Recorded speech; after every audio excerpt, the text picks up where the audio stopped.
اس وقت ہمارے anchor person علی امجد نامور سیاستدان پاکستان مسلم لیگ نون کے اہم رہنما مولانا آصف معاویہ سیال کے ہمراہ موجود ہیں۔ آئیے آپ کو لیے چلتے ہیں شور کوٹ۔ السلام علیکم ناظرین، پنجاب ٹائم میں خوش آمدید۔ میں ہوں علی امجد چودھری اور اس وقت میں موجود ہوں تحصیل چوک شور کوٹ میں، جہاں آپ پاکستان عوامی خدمت پارٹی کے زیر تمام آج بڑی ریلی نکالی گئی ہے پاک فوج سے اظہار یکجہتی کے لیے، پاک فوج سے محبت کے اظہار کے لیے۔ آج مولانا آصف معاویہ سیال عوامی خدمت پارٹی کے چیئرمین، ان کی زیر قیادت شور کوٹ کی تاریخ کی ایک بہت بڑی ریلی آج یہ نکلی گئی۔ ہزاروں افراد اس ریلی کے اندر شریک ہیں۔ مولانا صاحب موجود بھی ہیں، ان سے جانتے ہیں۔ السلام علیکم مولانا۔ وعلیکم السلام۔ ایسی کون سی ضرورت پیش آ گئی کہ آج آپ کو پاک فوج کی حمایت کے اندر ریلی نکالنی پڑی ہے؟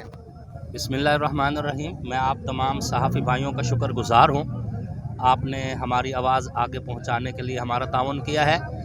پاک فوج کے خلاف پچھلے کچھ عرصہ سے منفی پروپیگنڈا کیا جا رہا تھا اور سیاسی شخصیات جو ہیں وہ اپنے مقاصد کے حصول کے لیے پاک فوج کے اوپر کیچڑ اچھال رہے تھے۔ تو ہم نے یہ ضرورت محسوس کی کہ کچھ بھی ہو جائے، کم از کم پاک فوج اور اس کی مقدس وردی کی توہین کسی صورت بھی برداشت نہیں ہے۔ ہمارا موقف بڑا واضح ہے کہ ٹھیک ہے ہم بھی سیاستدان ہیں، لیکن یہ قطعاً نہیں ہو سکتا کہ ہم ریاست کی بجائے سیاست کو ترجیح دیں۔ اگر کسی موقع پر ریاست نے اور ملک نے ہم سے اگر یہ مطالبہ کیا کہ یا سیاست کو رکھ لو یا ریاست کو، تو ہم سیاست کو ایک طرف رکھیں گے اور ریاست کو قبول کریں گے، کیونکہ یہ ریاست ہی ہماری ریڈ لائن ہے۔ کسی کی ریڈ لائن کوئی شخصیت ہو سکتی ہے، کسی کی کوئی۔ ہماری ریڈ لائن وہ ریاست ہے جسے لا الہ الا اللہ محمد رسول اللہ کی بنیاد پر رکھا گیا ہے۔ پاکستان اور پاک آرمی ہماری ریڈ لائن ہے اور اس کے لیے ہم انشاءاللہ ہر دور میں آواز بلند کریں گے اور ہر معاملے میں ہر اول دستے کا کردار ادا کریں گے۔ یہ آپ کی پہلی اور آخری ریلی ہوگی یا اس کے بعد بھی پاک فوج سے آپ اظہار یکجہتی کرتے رہیں گے، اس طریقے سے بڑی ریلی کا انعقاد کرتے رہیں گے؟ نہیں، انشاءاللہ العزیز یہ سلسلہ جاری رہے گا۔ ہم اپنے اس ادارے کے جو ہے تقدس کے لیے پوری محنت کریں گے۔ ریاست اور ریاستی ادارے ہی وہ ہمارے ملک کے اندر جو ہے ہمارے لیے مہربان ہیں، جن کی وجہ سے آج ہم ایک پرامن، خوشحال، پائیدار اور مضبوط ملک کے اندر جس کی سرحد محفوظ ہے اس کے اندر سانس لے رہے ہیں۔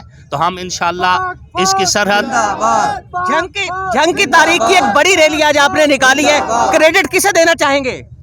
یہ کریڈٹ میں جنگ کی غیرت مند عوام کو دینا چاہوں گا، غیرت مند اور محب وطن شہریوں کو دینا چاہوں گا، شور کوٹ کے وہ محب وطن ساتھی، احمد پور سیال کے وہ محب وطن ساتھی اور جنگ کے محب وطن ساتھی، جن کے اندر یہ ایمانی جذبہ اور یہ غیرت ہے کہ وہ ریاست اور پاک فوج کے حق میں اتنا جذبہ لے کے نکلے ہیں۔ الحمدللہ یہ سارے لوگ اپنا خرچہ کر کے، اپنی محنت، اپنی مدد آپ کے تحت آئے ہیں، اور یہ سوشل میڈیا کی صرف دعوت ہے۔ اگر ہم باضابطہ مہم چلاتے تو اس سے کئی گنا زیادہ مجمع ہوتا۔ پاکستان تحریک انصاف اور کچھ حلقوں کی طرف سے یہ کہا جاتا ہے کہ مداخلت ہوتی ہے، ووٹ میں مداخلت ہوتی ہے، ووٹ کو وہ اہمیت نہیں ملتی، تو اس کی وجہ سے کچھ الزامات لگایا جائے۔ تو آپ سمجھتے ہیں کہ ووٹ کے اندر مداخلت ہونی چاہیے کہیں سے بھی؟ میں یہ کہنا چاہتا ہوں کہ جتنی بھی سیاسی پارٹیاں ہیں جو یہ دعویٰ کر رہی ہیں کہ مداخلت ہو رہی ہے اور پاک فوج ہی مداخلت کا سبب ہے، تو انہیں خود دیکھنا چاہیے کہ وہ جب خود اقتدار میں آتے ہیں تو کس دروازے سے آتے ہیں اور کون سا راستہ اختیار کرتے ہیں۔ یہ کیا وجہ ہے کہ صبح کو اسی کو ابو کہہ دیتے ہیں اور شام کو اس کے خلاف چلتے ہیں؟ یہ انتہائی غلط پالیسی ہے۔ یہ پاکستان کی پاک آرمی نے ریاست کا فائدہ سوچنا ہے۔ ریاست کے فائدہ سوچنے کے لیے کس کی قربانی کیسے لگتی ہے وہ ریاست اپنا مفاد بہتر سمجھتی ہے۔ ہم ریاست کے ہر فیصلے کو تسلیم کرتے ہیں۔ سیاسی پارٹیاں اپنا منشور درست کریں تاکہ انہیں آئندہ یہ الزام تراشی کرنی نہ پڑے اور کسی کو مداخلت کی ضرورت محسوس نہ ہو۔ جب یہ اپنے پاکستان کے دستور اور آئین کے خلاف چلیں گے تو ریاست کسی صورت بھی آئین کے خلاف کسی بھی پارٹی کو چلنے نہیں دے گی۔ اگر کوئی تصادم کی فضا پیدا ہو رہی، جس طرح کے حالات پیدا ہو رہے، تو آپ کس طرف کھڑے ہوں گے؟ نہیں، تصادم کی فضا انشاءاللہ اس مضبوط ادارے کے ہوتے ہوئے اور ہمارے ریاستی اداروں کے ہوتے ہوئے ہو بھی نہیں سکتی۔